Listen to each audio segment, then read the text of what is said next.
Bom, nós vamos falar sobre a obra O Ateneu, escrita por Raul Pompeia.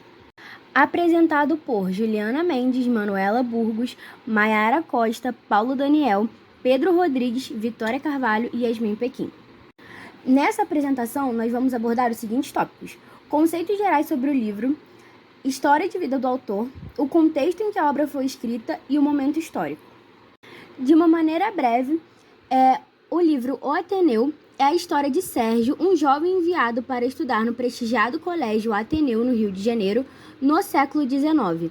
Ao longo da narrativa, em primeira pessoa, Sérgio vivencia a descoberta das camadas complexas por trás do prestígio do colégio, enfrentando a hierarquia entre alunos, a hipocrisia social e a perda da inocência.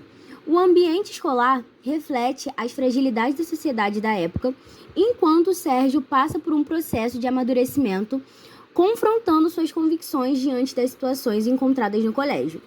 Bom, como já foi dito, é uma obra escrita por Raul Pompeia e a sua primeira publicação aconteceu em 1888. Oi, gente, meu nome é Paulo Daniel e eu vou explicar um pouco sobre a biografia de Raul Pompeia. Bom, ele foi nascido em 1863 em Angra dos Reis, no Rio de Janeiro. Foi um influente escritor brasileiro ligado ao realismo e ao naturalismo. Além de jornalista, contista, cronista e orador, ele se destacou com a obra realista O Ateneu, de 1888. Sua trajetória acadêmica incluiu o Colégio Abílio, Colégio Imperial Dom Pedro II e a Faculdade de Direito em São Paulo. Pompeia participou ativamente nos movimentos abolicionistas e republicanos, publicando obras como Joias da Coroa, lá em 1882, com inclinação antimonarquista. Ao finalizar seus estudos em direito, optou por seguir a carreira de jornalista. Porém, vítima de depressão, cometeu o suicídio no Rio de Janeiro em 25 de dezembro de 1895, falecendo aos 32 anos com um tiro no coração. Onde meter a máquina dos meus ideais naquele mundo de brutalidade que me intimidava com os obscuros detalhes e as perspectivas informes, escapando à investigação da minha experiência? O tédio é a grande enfermidade da escola, o tédio corruptor, que tanto se pode tirar da monotonia do trabalho como da ociosidade.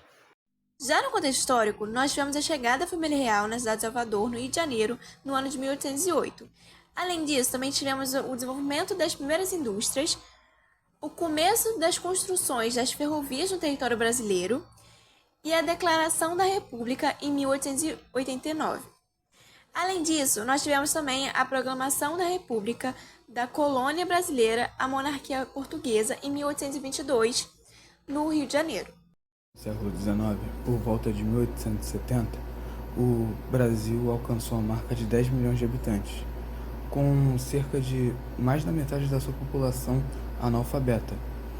Isso se dá devido à desigualdade social que afligia a sociedade na época, que poderia também ser observada no próprio meio de entretenimento das duas grandes, maiores classes sociais, que eram os ricos e os pobres.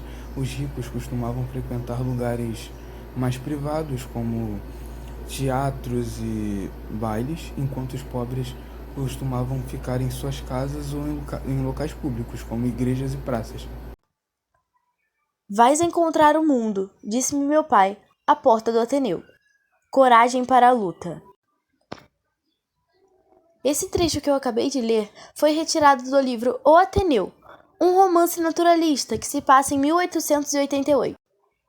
No livro, é retratada a história do personagem Sérgio, de 11 anos, que inicia os seus estudos em um colégio interno renomado chamado Ateneu. Lá estudam os filhos da rica burguesia. A obra possui apenas um narrador personagem, e o que a torna memorialista é o fato do próprio Sérgio narrar a história em primeira pessoa, mas como adulto, relatando suas experiências sendo interno na época em que estudava no Ateneu. As principais características do naturalismo no Brasil são o determinismo e a zoomorfização. O determinismo é quando o meio em que o homem vive determina quem ele é, e a zoomorfização é quando o comportamento dos humanos se aproxima dos animais. Essas características diferem o naturalismo do realismo, mas também há outras, como a linguagem objetiva, a crítica social e a falta de idealizações.